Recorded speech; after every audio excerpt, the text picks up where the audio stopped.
Pleasant good day once again to all of my YouTube fans across the globe. I thank you for your ongoing support. I thank you for helping us grow our channel, and we encourage you to encourage all of your circles to support our channel.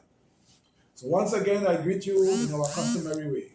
I, Imo Rameses Bakari, your psychologist and life coach from the magical community of Point Fortin in Trinidad and Tobago, located in the Southern Caribbean. It is my desire to inspire you to rise higher. It is my desire to inspire you to even go higher. It is my desire to inspire you to perform with distinction. And it is my desire to inspire you to be the best you can be.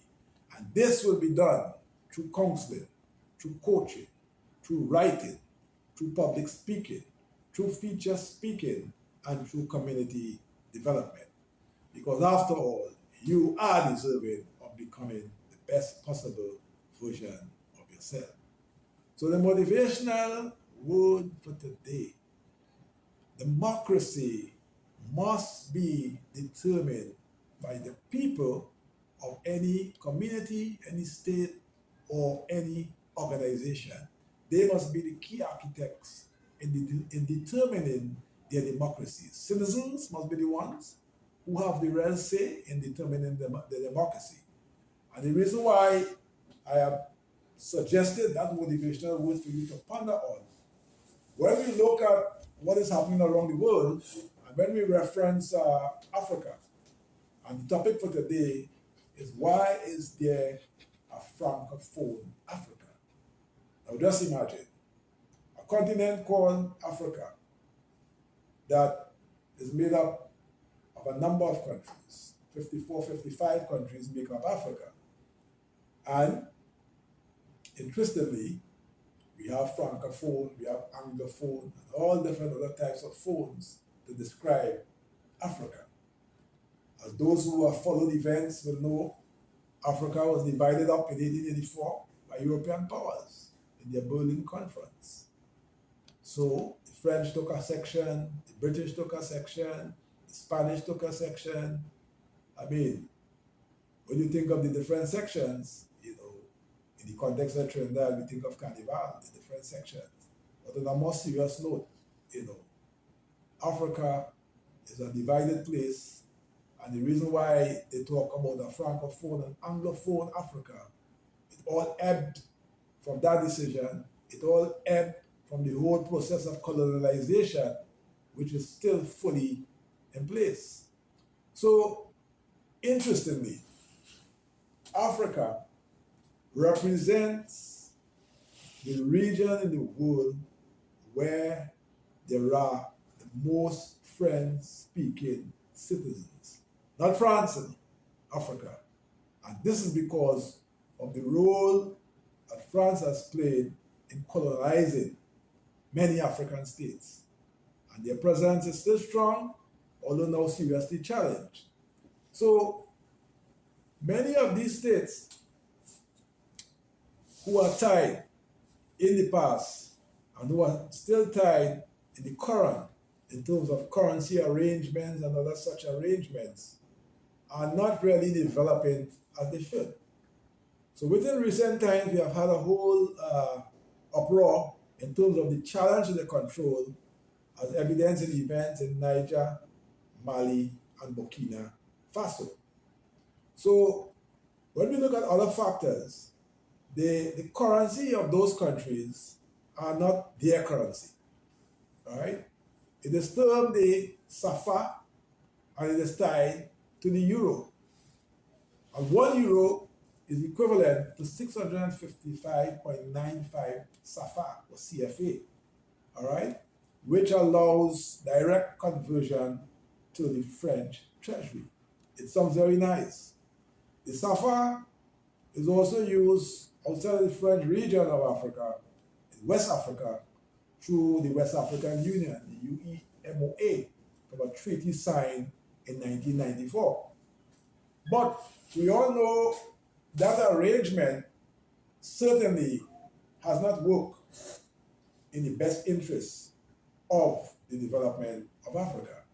That is why when Niger asked France to leave, France was bold enough and brave enough to state that they are not leaving. And they were bold-faced enough to say that the person who was in charge will not be recognized, and they will recognize the former leader who was deposed, Bazoum, of course, who was complicit in facilitating the exploitation of the resources of Niger. So, hence the reason, because of these unfair arrangements, and another unfair one that was widely reported by Dr. Arikana Chimburi, where she said that 85% of the foreign reserves of all of these so-called Francophone African countries are deposited in the French treasury, with only 15% being in the control of the states. So they have little resources to facilitate the development. And then their very said resources that they deposit in the Central Bank of France are now borrowed at exorbitant rates. So it is clear that a Francophone Africa is not in the best interest of Africa. So why then not let Africa be? It is not as easy as it sounds, because it is clear that the successes of Western civilization is strongly tied to the unfair exploitation of the resources of Africa. And that is why any development that challenges that will be a very bitter and brutal fight. Because if your civilization was built and made strong on such exploitation, obviously they will not just say goodbye. So whether it's the continued political arrangements, whether it's the unfair and direct involvement and interference in the affairs of countries by France and other colonial powers, those developments are not in the interest of the development of the so-called Francophone countries.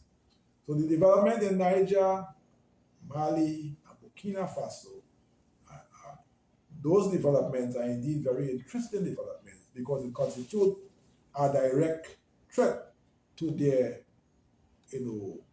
hegemony over those countries. So the steps being taken are very interesting in terms of those countries trying to have their own currencies, trying to have fair arrangements in terms of people who trade. There's a lot of work to go, but at least they are stepping in the right direction in trying to really give these countries a sense of empowerment. If you don't have a control of your currency, if you don't have control of the exploitation of your resources, if you don't have the technical capacity to manufacture and produce it, those countries will continue to remain in a state of underdevelopment. That is why in a previous video I said, to hell with France. And those points I made today, you would agree with me that there is no need for a Francophone Africa, but there is a need for African countries to really take a serious stand. There is no pride in that Africa, the Francophone, represent the greatest number of French-speaking countries, which involve countries such as Niger, Mali, Chad, Togo, Cameroon, Senegal, Cote d'Ivoire, and the Maghreb region that constitutes of Algeria, Morocco, Mauritania, and Tunisia. All of that sounds nice in terms of the French influence and people speaking French, which again is not even native to who they are. So any country taking steps in terms of promoting their traditional language, of having their own currency, in terms of having direct control of the resources, those are the kind of steps that will ensure that those countries develop in their best interest. So when I asked the question at the beginning of the presentation, is there a need for a Francophone Africa? Certainly, there is no need. But given what I have discussed, we know that the fight will be long and bitter. I know you have totally taken in this presentation. Consider it, reflect on it, and look into it. We thank you for listening. We thank you for viewing. And we remind you to support our channel. Help us improve the quality of our work by contributing through our YPay and Patreon links. Partake in our ongoing courses. Call us or email us and book a counseling or coaching appointment and ensure that this channel continues to be the force that it is and the greater force that it will become. We count on you. We ask you to subscribe, encourage your friends and family to subscribe, and support us in whatever possible way. So, there is no need for a Francophone Africa, and stay tuned for another powerful presentation next week, please God. Bye.